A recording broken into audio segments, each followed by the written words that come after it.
Hi, I'm Erin Rose, and welcome to Hollywood Defined. This week, we'll look at the role of the documentary filmmaker. From An Inconvenient Truth to Super Size Me, documentaries expose us to ideas and issues that affect our lives. Let's go to Moviola's visual glossary of terms to get a better understanding of this fascinating role. A documentary filmmaker makes non-fiction motion pictures. The filmmaker often plays a major role in these productions, usually serving as the narrator and sometimes the subject. Now that we have a better understanding of the role of a documentary filmmaker, let's chat with Roger Nygard. Roger is a successful director, producer, writer, and editor who fell in love with the art of making documentaries after he made his first one, Trekkies. Denise Crosby had this idea. She'd been in my first feature. Right. She pitched me this idea of doing a documentary about Star Trek fans.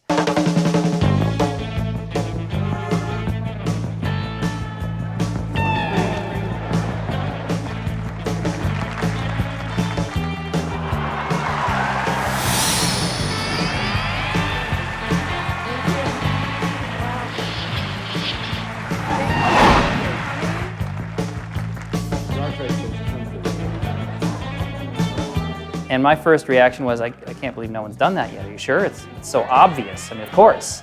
But no one had done it. Denise then said to me one day, hey, there's a convention happening at the LAX Hilton where all the original actors are going to be there, and I'm invited. And this is when they're all alive, right? This is a while ago, so they're all still alive. Unique opportunity. We should go film.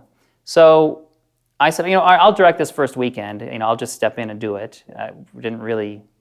Making documentaries was not something I was interested in even at the time. So we shot, and the footage was so colorful and rich and wonderful that we never stopped. We just kept going. 9 months later, we had a finished film. I was hooked from that first weekend. Documentary filmmaking is addictive. If you start, you will become addicted to it. It's wonderful. It's exciting in the moment because you don't know what's going to happen, and it's like, adrenaline and tennis shoes. The top grossing documentary film at the box office is Fahrenheit 9/11, coming in at $200 million at the box office with a respectable budget of $8 million.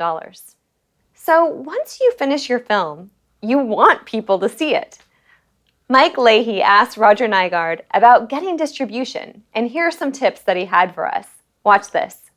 So you make this documentary independent, ended up getting Shatner, and how did you get distribution? What was that like? You take your film on the road, you take it to film festivals, and the reason you do that is so you can start collecting reviews, positive reviews, to bolster your case for why this is a good movie.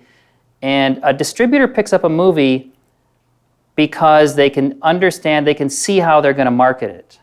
They know how they're going to sell it. And if you can show them, here's my film and here's how you sell it, and they agree, you're going to have a much stronger case. We went on the road, we took it to film festivals. Every studio has someone it's their job to go and see the movies, the new movies that come out, and look for talent, look for product.